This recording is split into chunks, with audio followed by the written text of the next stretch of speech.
Pant fold کر کے جو نماز پڑھتے ہیں. بہرحال اتنا جانتے ہیں کہ یہ غلط ہے تب تو فولڈ کر رہے ہیں. اور پیارے رسول نے کسی بھی کپڑے کو ٹخنے سے نیچے مسلمان کے اس کو حرام کہا ہے. آپ نے فرمایا ہے کہ ما اسفل من الکعبین فہو فی النار، جو کعبین سے نیچے کپڑا ہوگا وہ جہنم میں لے جانے کا سبب بنے گا. لیکن مسلمان جو ہے وہ اللہ کے رسول کی پرواہ کب کرے گا؟ اپنے خواہش اور اپنے ماحول کی پرواہ، اپنے ماحول کو پکڑتے ہوئے اسی پر عمل کر رہا ہے. اتنا کاٹ دے لیکن یہ کہ چلتے ہوئے کھول لیتے ہیں، کھلا رہتا ہے. اگر ہمیشہ اس طرح اوپر فولڈ کر کے کرتے ہیں تو اس میں کوئی شبہ نہیں، صحیح ہے وہ ویسے ہی ہونا چاہیے.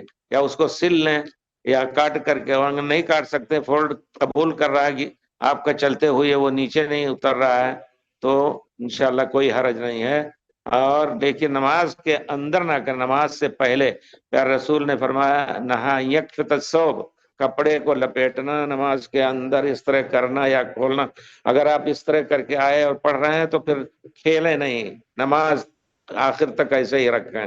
اسی طرح نماز کے اندر اگر فولڈ بھول گئے تو نماز کے اندر تو کر لیں، لیکن یہ ہے کہ ہمیشہ عادت نہ ڈالیں، پہلے ہی اس کو فولڈ کر لیں.